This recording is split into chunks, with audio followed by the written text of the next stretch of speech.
बहुजन समाज से आने वाले 4 पत्रकारों को बेवजह झूठी एफआईआर लगाकर खासकर 307 के अंदर जेल में हमें डाल दिया गया और 22 दिन बाद हमारी जेल से रिहाई होती है। बहुत कड़ा अनुभव रहा है जेल का, क्योंकि हम सुनते थे कि योगी सरकार में ऐसे होता है ऐसे होता है, लेकिन जब प्रत्यक्ष रूप से वो चीजें देखी तो सच में पता चला कि कितनी तानाशाही, कितनी गुंडागर्दी है, कि देश की आवाज बनने वाले पत्रकारों को भी जेलों में डाला जा रहा है। लेकिन एक सवाल मैं आप सबसे पूछना चाहूंगी, अगर बहुजन पत्रकारों को जेल में डाला जाए, क्या ये खबर है या नहीं है? खबर है ना? और ये खबर कौन दिखाएगा? क्या गोदी मीडिया दिखाएगा? गोदी मीडिया ने दिखाई, लेकिन किस तरह से? हमें आतंकवादी, इन्हें विदेश से फंडिंग होती है, इन्होंने तोड़ फोड़ की है, इन्होंने एक सरकारी कर्मचारी का गला दबाने का काम किया है, इस तरह से। लेकिन बहुजन मीडिया की अगर मैं बात करूं, इस बहुजन मीडिया से हम लोगों को उम्मीद थी, क्योंकि जेल में हम ये उम्मीद लगा रहे थे कि हमारी आवाज वो बहुजन मीडिया बनी होगी, क्योंकि हम बहुजन समाज से आने वाले पत्रकार हैं। लेकिन जब 22 दिन बाद हम जेल से छूटे और 24वें दिन हम दिल्ली पहुंचे, तो मुझे जानकर बड़ा आश्चर्य हुआ। लोगों ने एक ही सवाल किया कि अरे नीलम जी, इतने दिन से दिखाई नहीं दे रहे थे, कहाँ थे?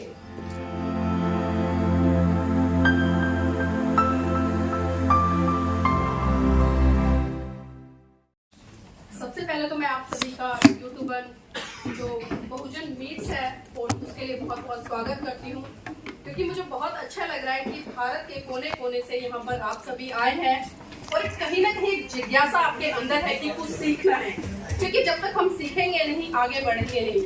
और खासकर पत्रकारिता का जो क्षेत्र है वो बहुत बड़ा क्षेत्र है। यहाँ पर हर विषय पर आपको बारीकी से जानकारी होनी चाहिए और प्रॉपर कोई व्यक्ति नहीं है, मैं भी नहीं हूँ, आप भी नहीं है, कहीं हम सब लर्निंग प्रोसीजर में हैं। और जब लर्निंग प्रोसीजर में रहते हैं और ईमानदारी के साथ में सीखते हैं तो हम कहीं ना कहीं बहुत आगे बढ़ते हैं।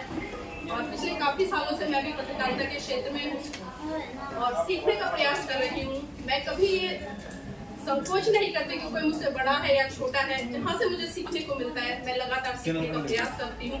अगर कोई 2 साल का बच्चा भी मुझे सीख देता है तो मैं उसको भी सीखने का प्रयास करती हूँ, क्योंकि सीखने के लिए आपके पास में ये जरूरी नहीं है कि अनुभवी व्यक्ति आपको बताएगा, क्योंकि सीख एक छोटा सा बच्चा भी आपको दे सकता है। तो हमें लगातार सीख की तरफ बढ़ना चाहिए।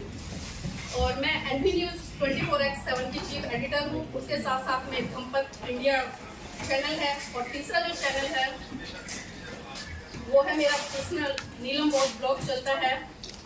तो इस तरह से मेरे पास में 4 चैनल हैं और पेज भी चलता है एनबी न्यूज 24x7 का। तो लगातार पिछले काफी सालों से काम कर रही हूँ और बहुत अच्छा रिस्पॉन्स समाज का, देश के लोगों का मिल रहा है। और काफी कठिनाइयां भी आती है पत्रकारिता करते वक्त, खासकर उस दौर में जब मैं एक महिला हूं और वो भी बहुजन समाज से आती हूँ। अभी कविता जी ने जिस तरह से काफी अच्छे तरीके से बहुत सारी चीजें एक्सप्लेन की है, जब हम सत्ता के विपरीत जाकर खबरें दिखाते तो कहीं ना कहीं हमें उसका शिकार भी होना पड़ता है। लोग इतनी अभद्र भाषा का इस्तेमाल हमारे लिए करते हैं, तो आप सोच सकते हैं कि उस अभद्र भाषा का हम जिस तरह से पढ़ते हैं, कमेंट्स आते हैं, उनको पढ़ते हुए आगे बढ़ते हैं, लेकिन उन कमेंट्स से हमें नेगेटिव नहीं बल्कि पॉजिटिव इफेक्ट्स लेनी चाहिए कि देखिए हम कुछ कर रहे हैं तभी तो लोग हमें बोल रहे हैं ना।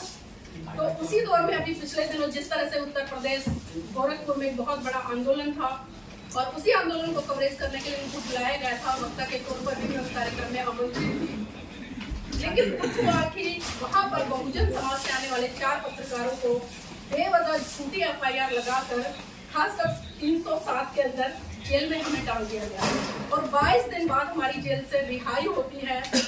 बहुत कड़ा अनुभव रहा है जेल का, क्योंकि हम सुनते थे कि योगी सरकार में ऐसे होता है ऐसे होता है, लेकिन जब प्रत्यक्ष रूप से वो चीजें देखी तो सच में पता चला कि कितनी तानाशाही, कितनी गुंडागर्दी है, कि देश की आवाज बनने वाले पत्रकारों को भी जेलों में डाला जा रहा है। लेकिन एक सवाल मैं आप सबसे पूछना चाहूंगी, अगर बहुजन पत्रकारों को जेल में डाला जाए, क्या ये खबर है या नहीं है? खबर है ना? और ये खबर कौन दिखाएगा? क्या गोदी मीडिया दिखाएगा? गोदी मीडिया ने दिखाई, लेकिन किस तरह से? हमें आतंकवादी, इन्हें विदेश से फंडिंग होती है, इन्होंने तोड़ फोड़ की है, इन्होंने एक सरकारी कर्मचारी का गला दबाने का काम किया है, इस तरह से। लेकिन बहुजन मीडिया की अगर मैं बात करूं, इस बहुजन मीडिया से हम लोगों को उम्मीद थी, क्योंकि जेल में हम ये उम्मीद लगा रहे थे कि हमारी आवाज वो बहुजन मीडिया बनी होगी, क्योंकि हम बहुजन समाज से आने वाले पत्रकार हैं। लेकिन जब 22 दिन बाद हम जेल से छूटे और 24वें दिन हम दिल्ली पहुंचे, तो मुझे जानकर बड़ा आश्चर्य हुआ। लोगों ने एक ही सवाल किया कि अरे नीलम जी इतने दिन से दिखाई नहीं दे रहे थे, कहाँ थे? जबकि मीडिया में चल रहा था, प्रिंट मीडिया में चल रहा था, और जिन साथियों को पता था उन्होंने कोई भी सूचना सोशल मीडिया पर प्रेषित नहीं की। ये शिकायत नहीं है मेरी, लेकिन फिर भी कहीं ना कहीं ये चीजें मैं उन लोगों के लिए भी बोल रही हूँ। आज बारी मेरी है, हो सकता है कल को बारी आप लोगों की भी हो। तो हम कहीं ना कहीं बड़ी बड़ी बातें करते हैं, करुणा मैत्री भाईचारे का संदेश देने की बात करते हैं, महाकाणी तथागत बुद्ध को अपना आदर्श बताते हैं, बाबा साहब को अपना आदर्श बताते हैं, लेकिन जब सही में करुणा मैत्री भाईचारे की बात आती है तो सिर्फ वो हवाइयां हमारी नजर आती है। लेकिन छोड़िए, जीवन का संघर्ष है, आंदोलन है, क्योंकि हमें ऐसे आंदोलनों से लगातार रूबरू होना पड़ेगा। और ये हमारी नैतिक ड्यूटी भी बनती है कि आंदोलन बहुत होते हैं, जेलों की सलाखों में बहुत बार जाना पड़ेगा, लेकिन कभी भी आप लोगों को घबराना नहीं है। उतनी ही मजबूती के साथ में आप आगे आइए जितनी मजबूती के साथ में आप जाने से पहले काम कर रहे थे, किसी आंदोलन से पहले काम कर रहे थे, क्योंकि कोई भी घटना होती है वो हमें बहुत बड़ा सबक देती है। और ये जो घटना घटी, इसने भी हमारे जीवन में एक नया मोड़ लाया, बहुत सारी चीजें हुई। और आपको एक चीज और बता दूं, जानकर आश्चर्य होगा, मेरे जीवन साथी एडवोकेट जयप्रकाश प्रकाश जी भी मेरे साथ में 22 दिन तक जेल में रहे।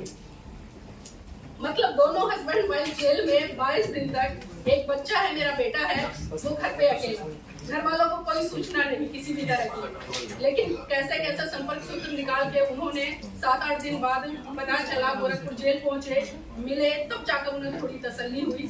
क्योंकि देखिए, बच्चा और वो भी दोनों जेल में, माँ बाप के लिए परेशानी का सबब है। लेकिन फिर भी मैं कहना चाहूंगी कि जिन लोगों ने हमारी आवाज उठाई उनके लिए मैं तहे दिल से धन्यवाद करती हूँ, और जिन लोगों ने नहीं उठाई उनको भी मैं धन्यवाद करती हूँ, क्योंकि कहीं ना कहीं हो सकता है कि भाई नहीं पता हो। ये जरूरी है कि एक घटना के बारे में पूरे देश को पता हो या तमाम बहुजन मीडिया को पता हो, लेकिन जिन जिनको पता चला उन्होंने कवर किया, उसको दिखाया, उसके लिए मैं साधुवाद करती हूँ।